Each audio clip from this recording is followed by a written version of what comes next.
Dans cette leçon, nous allons tâcher d'apporter des solutions aux problèmes les plus connus de téléchargement de notre site ou de la non-reconnaissance de modification de vos pages. La plupart des problèmes liés au téléchargement viennent souvent d'une erreur dans les informations que vous apportez pour rejoindre votre serveur.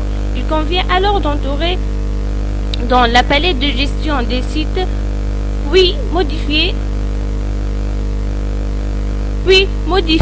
les informations, vérifier une fois, deux fois et même trois fois, de tester ici le bouton qui vous permet de joindre votre serveur sans télécharger ni importer quoi que ce soit. Si l'ensemble de ces cas tests n'a pas donné aucun résultat, vérifiez les données que vous avez données votre hébergeur en lui demandant s'il s'agit de bonnes données. La plupart, vous trouvez des solutions à vos problèmes en vérifiant ces paramètres-là. Si tout fonctionne et de ce côté et vous n'arrivez pas à joindre votre serveur et que votre site n'apparaît pas comme vous devriez apparaître lors de la publication, il vous faut retourner de côté de votre navigateur. La majorité des navigateurs sont conçus pour enregistrer des éléments tels que les images que vous avez consultées et si vous avez retourné sur site immédiatement après une modification sans que celle-ci apparaisse, il s'agit probablement d'un problème de cache. Le cache est un élément qui sert à accélérer la communication entre votre site et votre ordinateur en stockant dans une mémoire intermédiaire les images, les pages que vous venez de consulter. La plupart du temps, un simple rafraîchissement ou un redémarrage de votre navigateur résoudra le problème. Si cette mauvaise interprétation de vos pages demeure, il vous faudra sans doute vider le cache de votre navigateur. Je vais vous indiquer la marche à suivre sur les navigateurs les plus connus. Commençons par Internet Explorer.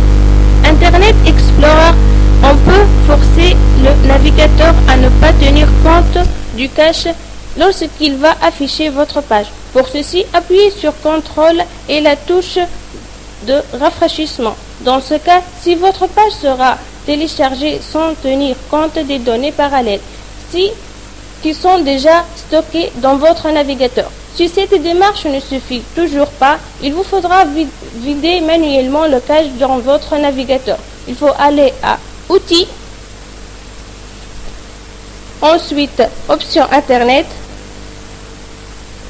et dans l'onglet Général, utilisez le bouton Supprimer de l'historique de navigation qui va supprimer tous les éléments liés à ceux que vous avez fait précédemment sur votre navigateur.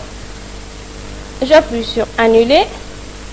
Sur Firefox, qui est un navigateur qui est compatible sur Mac et Windows, vous avez également la possibilité de forcer le rafraîchissement de votre page en appuyant sur majuscule, CTRL et le bouton de rafraîchissement. Vous avez également une possibilité en passant par le bouton Outils